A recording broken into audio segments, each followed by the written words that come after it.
एक बात अपने जीवन में सदा उतार कर,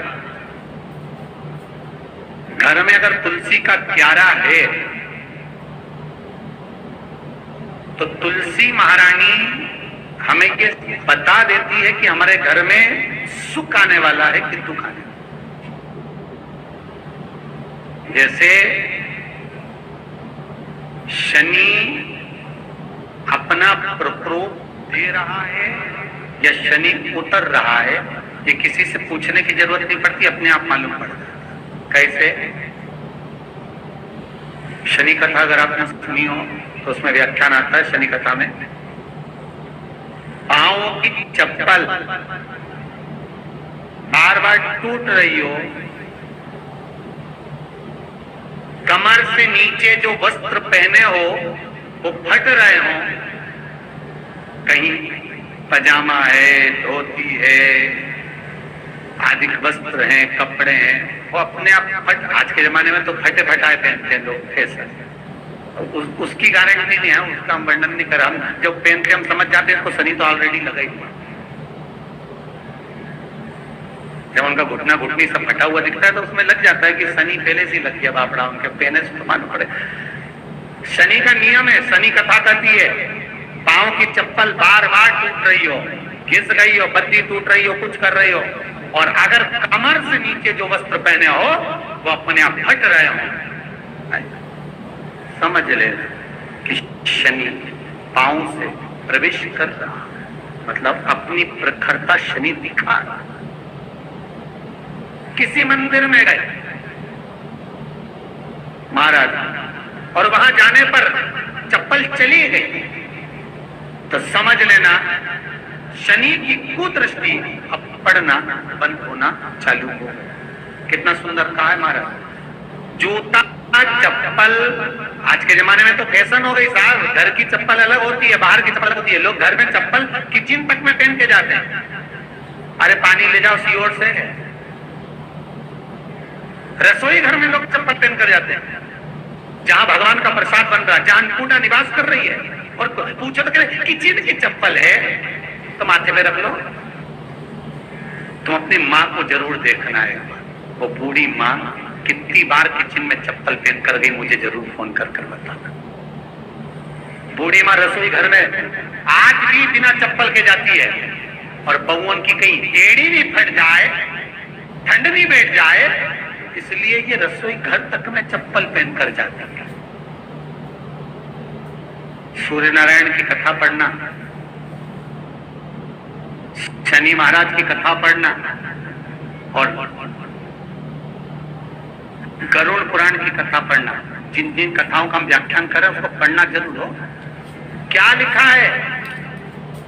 घर के अंदर जब चप्पल जाती है, रोग, बीमारी, कष्ट, तकलीफ चालू हो जाती है। तुमने चप्पल क्यों पहनी? ठंड नहीं बैठ जाए, रोग नहीं बैठ जाए। घर के अंदर उतना बढ़ गया, एक कालीन बिछा दो, एक दरी बिछा दो, मोटा आसन बिछा दो, जिस पर तुम चल लो। जरूरी है, कई कई लोगों को हमने ये भी देखा कि कालीन पर भी चप्पल पहन के चलते हैं, और ब्राह्मणों को भोजन परोस रहे, गुरुजन को भोजन परोस रहा है, ठाकुर जी की थाली बना रहा है, ठाकुर जी का थाल लगा रहा है, तो भी चप्पल है पांव। तेरा क्या होगा रे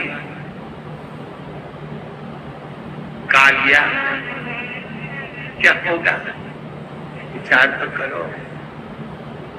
देह पड़ी रह जाए यहीं पर, फिर कुंडल और नहीं ना क्या, हरि नाम नहीं तो जीना। अभी भी सुधर जाओ रे, अभी भी सुधर जाओ, नहीं सुधरो तो सिधर जाओ रे, या तो सुधरो नहीं तो सिधरो, थोड़ा सुधरो। रसोई घर में अन्नपूर्णा रहती है, रसोई घर में शिव महापुराण की कथा कहती है जब भगवान शंकर को मां जगत जननी भोजन करा रही थी, शंकर जी ने वर मांगा था अन्नपूर्णा का। हे अन्नपूर्णे, तू मेरे घर के बच्चों का भरण पोषण कर रही है। इस मृत्यु लोक में जितने मनुष्य जन्म लेते हैं ये मेरे पुत्र कहलाते हैं। तो अन्नपूर्णा ने कहा चिंता मत करना भोलेनाथ, जिस जगह पर एक स्त्री, बेटी, कन्या या घर की बहू या बूढ़ी माँ भोजन बनाएगी, उस जगह पर मैं अन्नपूर्णा उसके शरीर में प्रवेश करूंगी। रसोई घर नहीं होगा, वो मेरा और तुम्हारा मंदिर कहलाएगा। अब मंदिर में चप्पल पहनकर भोजन का निर्माण करना ये श्रेष्ठता है। एक आसन पटक लो आप रसोई घर के अंदर, जिस आसन पे खड़े होकर आप भोजन बना लो, मोटा सा आसन रख लो, चप्पल की जरूरत ही नहीं।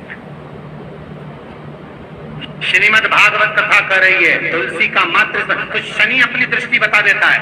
शास्त्र कहता है जब घर के अंदर प्रवेश करने के, जब आप घर में प्रवेश करें तो कोने में चप्पल को उतार दें।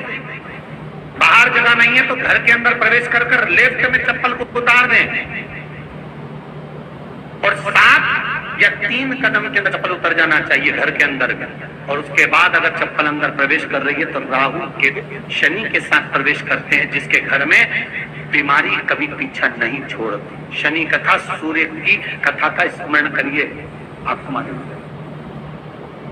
पहचान हो जाता है। महाराज तुलसी बता देती है कि आपके घर की दशा क्या है।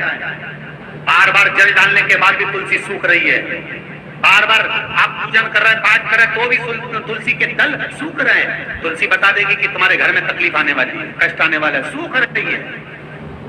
किसी ने जरूर कुछ ना कुछ ऐसा है कि इसमें घर में तकलीफ आएगी, तुमने लगाया फिर सूखी, फिर लगाया फिर। तुलसा महारानी बता देती है कि कष्ट है। और जिस गमले की तुलसा घेर घमोर हो, फलित तो हो, आनंद में हो, तो उस घर में फिर दुख नहीं आता, समृद्धि खुद बढ़ती है। जिन शंकर भगवान को आप जल चढ़ाते हो, जिन ठाकुर जी से आप लाड लड़ाते हो, जिन भगवान कृष्ण का आप स्मरण करते हो, राधा रानी का आप नाम जाप करते हो, जिस परमात्मा का आप भजन कर रहे हो, कीर्तन कर रहे हो, नाम जाप कर रहे हो, नाम स्मरण कर रहे हो, उससे तुम्हारा एक संबंध होना चाहिए, एक रिश्तेदारी होना चाहिए। और उससे जब तुम्हारा कोई संबंध रहेगा, उससे जब तुम्हारी कोई रिश्तेदारी रहेगी, तो उस रिश्तेदारी में जैसे ही आपके प्राण छूटे, और छूटते से ही आप जब गए, जाते ही आप कहोगे कि कृष्ण से मेरा ये संबंध है, वो मेरा पुत्र, वो मेरा भाई, वो मेरा बेटा, वो मेरा सगा, वो मेरा रिश्तेदार, वो मेरा कुटुंबी, वो मेरा पुत्र। जब कहोगे तो तुरंत प्रवेश। महाराज भगवान से संबंध होना चाहिए। कई लोग भगवान को सवेरे से रिझाने बैठते हैं तो भगवान को बनी बनाई बात कहते हैं, ये पाठ कर लो, ये पाठ कर लो, ये पाठ कर लो, ये स्तुति कर लो, सारा बना बनाया। तुमने अपने दिल से कौन सी स्तुति गाई? तुमने अपने दिल से कौन सा भगवान को निवेदन करा, कौन सा नमन करा? बस सवेरे उठना है, नहाना है, भगवान के सामने जाना है, भगवान को नहलाना है, कपड़े पहनाना है, अगरबत्ती लगाना है, थोड़ा सा शक्कर का भोग लगाना। इतने सारे देवी देवता, शंकर जी, राम जी, गणेश जी, सारे देवता, और 2 खुरमा लेके, तो 1 बालूशाही लेके, 2 मठरी लेकर आ गए, 1 मठरी लेकर आ गए, और भगवान को इतनी सी कटोरी में रख दिया। अब बोले, कई लोगों से पूछा, इतनी सी कटोरी में 1 मठरी, 1 खुरमा, और रोज मठरी खुरमा एक साथ नहीं रखती। वो तो आज दिन मठरी का भोग लगा दिया, कल खुरमे का लगाएगी, परसों गुजिया का, परसों पपड़िया का, कोई डब्बे में भरे भराए रखे, और 1 लड्डू रोज लगा देगी इतना बड़ा। तो पूछा, इतना सा लड्डू और इतने सारे भगवान कैसे खाते होंगे? तो क्या भाव से